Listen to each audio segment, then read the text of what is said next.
The space race, an event that's so pitiful, which has caused, at least in my opinion, the greatest advancement of human beings.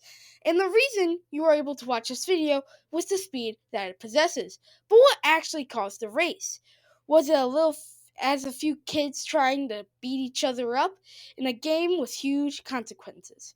The idea of rockets being launched to reach space and the moon has always existed. There's stories of people in China launching themselves from chairs with fireworks towards space. In 1902, a film was made by the French depicted millionaires being launched to the moon, where they met aliens.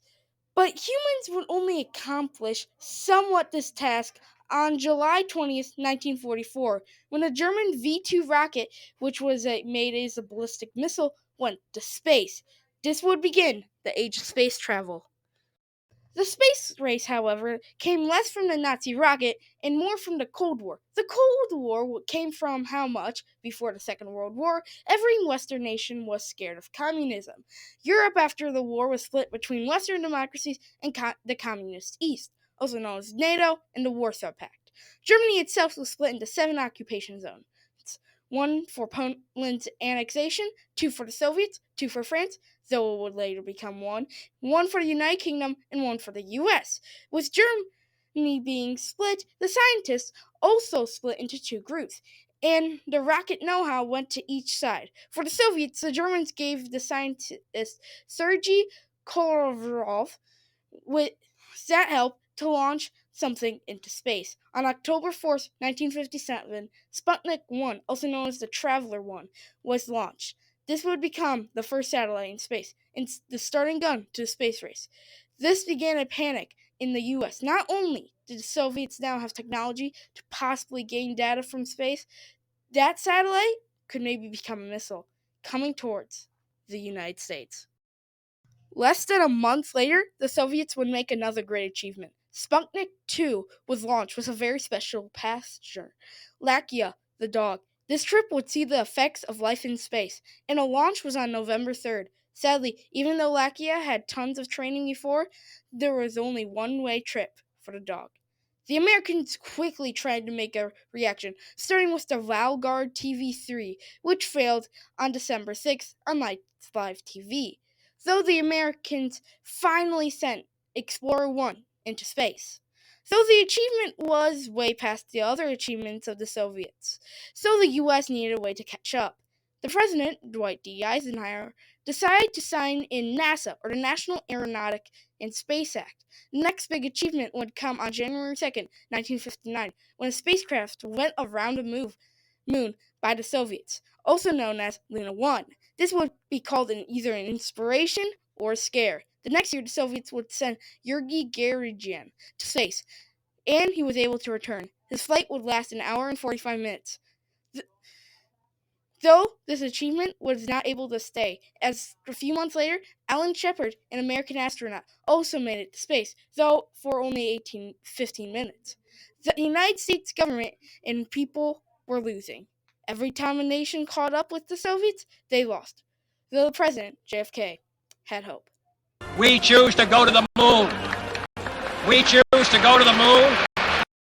The race for the moon was on. Both nations put their resources to going towards the moon. The Soviets put another man in space, though this would pale in comparison to the US launch of Mercury Atlas 6. This one sent John Glenn to orbit the Earth, becoming the first to do so. This also collides with the creation of the Apollo missions, which would seek one thing, the moon. Though the first Apollo mission saw 3 astronauts die on accident in 1967.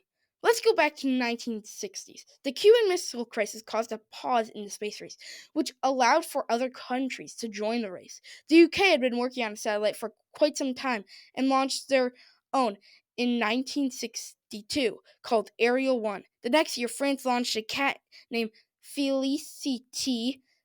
Felicity gained tons of training and returned safely, with the French actually seeing this as a problem as they could not examine the effects of space on the cat. By the time they put Felicity down so they could examine her of the effects, they were long gone. The space race continued as the two main sides were still going for the moon. However, in 1966, the Soviets lost their German scientist Sergei Korolev, which became a problem as no one knew barely anything to put men on the moon. So they persisted, and soon Luna 12 returned with pictures of the moon. Meanwhile, the US launched Apollo 8, which had men orbit the moon. Meanwhile, the Soviet rockets failed, and so they would have to start over to get people to the moon. But on July 20th, 1969, America reached the moon. Hippity hoppity, hippity hoppity, hippity hopping over hill and dale. Da da da da da da da da da da. After Armstrong and his crew returned, they were national heroes. The US had finally taken the lead and were seen as the victors. Well, actually, no. The Soviets began planning for another project, and the US continued to send men to the moon, not including the disasters of Apollo 13, where the crew barely survived an explosion, but made home safely. But in 1971, the Soviets launched a space station. Of course, they did not compare to the Americans making on the moon, but it showed that the Soviets were willing to fight. The same year, David Scott drove on the moon, and he put a plaque of the dead astronauts and a statue of one on August 1st, 1971. In 1973, Skylab, the first U.S. space station, was launched. However, the tensions on the ground ceased to exist. Nixon, the new president, began to negotiate with the Soviets. One cause of the tension was the space race, so he attacked that. Eventually, it was planned for the first joint space experiment between the Soviets and the Americans. This joint project saw the two space stations connect mid-flight.